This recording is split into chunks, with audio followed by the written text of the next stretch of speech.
Hey, Coach Colin Costello here with Shot Mechanics Basketball, and today we're going to teach you how to perfect your guide hand when you're shooting.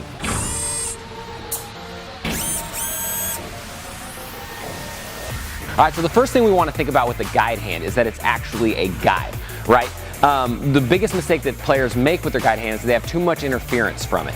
And if there's interference on your guide hand, it can a lot of times kind of change the flight of the basketball and add for an extra variable, which makes it hard to shoot.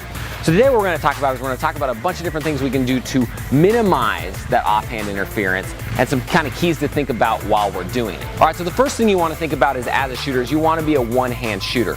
If I'm getting ready to shoot the basketball and I'm shooting with both hands and it turns into a push just like this, that's not good, right? Because it limits our range and it limits our accuracy quite a bit.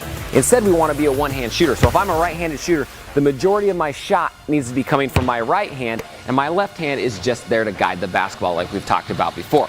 Now, there's a few different kind of areas in offhand interference that are going to hurt your shot quite a bit.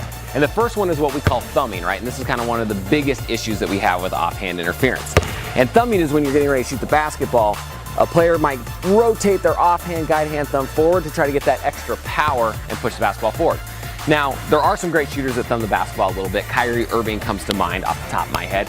But the issue is it takes a lot longer to get accurate because with that extra variable on your offhand thumb, it's going to either push the ball left or right a lot of the times. Now, this is something that we see a lot with younger shooters as well if they try to scoot back to the three-point line or further out. Because to be a one-hand shooter, you definitely need to optimize your lower body mechanics to be able to hit that power. So, the first thing we want to do is make sure that our thumb's not pushing the basketball. That's a big one that's going to help you keep the ball a lot straighter, and straighter shots are better shots. All right, so when you're getting ready to release the basketball, you want to make sure that your offhand's nice and relaxed, right? Tension's never a good thing in shooting, and that goes for your offhand as well. So as you're getting ready to release the basketball and you're coming up, you don't want to be gripping the basketball with your guide hand really hard because that's going to create a lot of tension as the ball's coming out. Instead, you want a relaxed hand. And it's pretty interesting because there's a lot of studies of players actually becoming better shooters if they have an injury to their left hand. So take LaMarcus Aldridge, for instance. He broke his left hand, and he actually became a better shooter because while his hand was broken, he did a lot of form shooting, and it forced his hand to be relaxed and not have as much interference on the basketball. I had another kid that I played high school with who broke his left arm in high school, and he had to have a cast all the way from about his bicep all the way up through his about mid-hand, and he actually became the best shooter on the team because it forced him to become that one-handed shooter that he needed to be able to hit those shots, shooting everything straight. So offhand interference is really important to think about, and one of the biggest keys is having that relaxed offhand. So make sure as you're getting ready to shoot the basketball that you're not gripping the basketball necessarily with your guide hand. Instead, it's just more kind of there as a guide, right? Nice and loose. If I'm getting ready to snap, it's almost like my fingers are falling off before I snap my wrist on the shot. And that's the big key. A lot of people hold their guide hand too far on, and their fingers are still touching the ball in their guide hand when their wrist is already coming forward. Instead, if you can start to just drop it off right as your wrist snaps forward, that's going to be nice and relaxed, and it's going to be a lot easier to keep your shot straight on its way to the basket. All right, so there's really kind of two guide hand positions on the release that I personally like as a coach and as a shooter. Now, the first one's kind of your textbook shot, whereas you're getting ready to shoot and you release the basketball, your guide hand's staying pointing straight towards the ceiling. If you notice there, as I shoot, my top four fingers are pointing straight up to the ceiling and my thumb's facing backwards. Now that's kind of the tried and true original way that a lot of coaches will tell you to shoot, but there's actually another way that I prefer, that I actually use, and guys like Steph Curry and Kyrie Irving use as well, and that's to flex your wrist forward as you shoot.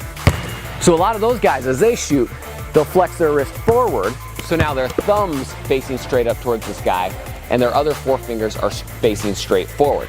Now, it really doesn't matter which one you use as long as you get the most kind of balance with the basketball and the latest you can guide the ball before your wrist snaps. So I kind of like flexing that wrist forward a little bit because it allows me to keep my guide hand on just that little split second extra longer before I snap my wrist down. So again, it's totally up to you. Just make sure your fingers are either up to the sky or facing forward. If they're facing backward, it's probably not what you want.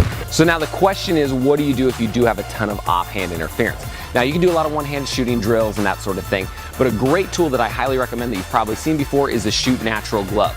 And I'm friends with the guys over at the Shoot Natural, and they created this product to help you with that offhand interference.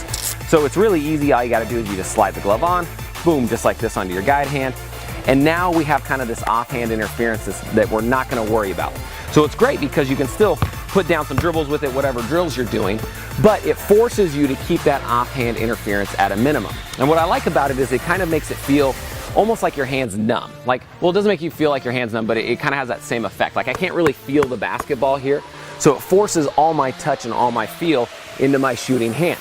So as I go up and shoot, really all this is using is now a guide. And because you can still flex your fingers here, you can still do kind of those extra little mechanics that you need to do when focusing on your jump shot. So I highly recommend the Shoot Natural, and I've got a link in the description. You can pick one up for yourself. And so pretty much, if any of my athletes have an offhand interference, I have them pick one of these up, and then we do it for a ton of warm-up stuff. So we'll shoot, two-handed form shooting, we'll shoot free throws, we'll shoot catch and shoot jumpers, and then once they get going with it, then we take the glove off, and generally it helps quite a bit. All right, so if you have offhand interference and you want to become a one-hand shooter, go ahead and pick one up at the link below, and that way it helps us out a little bit, it helps them out, and you're going to get a little bit of an extra discount too. All right, so now that we know what offhand interference is, what are some good drills that we can use to kind of, get that muscle memory down so you become that one-hand shooter that's going to be a lot more accurate? So the first drill I like to do is bounce up one-hand to two-hand form shooting. So all you're going to do is you're going to face the basket just like this. You're going to bounce the ball up above your head, and then you're going to catch with your shooting hand underneath the basketball. So you're going to bounce it up, catch with your hand underneath the basketball just like this. Then as you catch, you're going to smoothly go up into a two-handed form shot. So what I like about this is it forces you to work on controlling the basketball with one hand, and then smoothly bring it into your jumper, and then just using that guide hand just for a split second to guide the ball towards the hoop. So again, with the offhand, more is less, right? We don't want a ton of extra guiding. So with this drill, all you gotta do is bounce it up, catch, two-hand, smooth up through the form shot. Just like this, bounce it up, catch one hand, quick two-hand form into the shot. So if we can get a lot of reps like that, you're gonna get used to that smooth transition as the ball comes out of your hand, and you won't be messing with the guide hand. All right, so the next drill I really like is free throws, and you can do free throws a few different modified ways. So you can do your kind of classic free throw where you come to the line and you just do your normal routine. And again, free throws are great to work on mechanics because you can kind of isolate what you're trying to work on, right? If I'm working on free throws and I take away all the other aspects of whatever drills I'd normally be doing, I can really focus on letting my guide hand fall off the ball at the correct time. So regular free throws are great. It's an awesome way to do it. It's an awesome way to get warm, awesome way to work on the guide hand. But there's a couple other kinds that I like as well. I also like 180 free throws, where you're gonna stand with your back facing towards the basket, and then you're going to pivot to the center of the line to shoot your free throw. Again, this is great because now we're adding an extra element, making your brain think a little bit, so I'm really having to focus on keeping my guide hand off of the ball. So with 180 free throws, you can do two options. You can do a pivot 180 free throw, just like this, where I'm pivoting on a foot. And you can go either direction, so you can go on the other side of the key and do the same thing. Or you can do a 180 hop, where you're catching the ball and then hopping into a 180 free throw 15-foot jumper. Again, these are great because it focuses to make sure that your guide hand's just doing its job and nothing more. All right, if this video helped you out, go ahead and hit that like button, and then head below that to the comment section and let me know what you want to see next. This is a channel for the people, by the people, and I run pretty much everything off a request, so leave it in the comment section down below and hopefully we get to it. And if you're new to shot mechanics, you're gonna wanna do two things. Number one, click that subscription button below because we put out a ton of good videos every week and they're all gonna get you better, I guarantee it. The second thing you're gonna wanna do is click this button up here or the link in the description, get a free copy of my #1 scoring workout. This is a scoring workout that I use with pretty much all my players, and it's gonna probably increase your scoring average the very first time you use it. That's how powerful it is. And because we use circuit training, it's different than anything you've probably ever done before. So click that and it's free. Again, I'm Coach Colin Costello with Shot Mechanics Basketball. Thanks for watching, and until next time, splash on.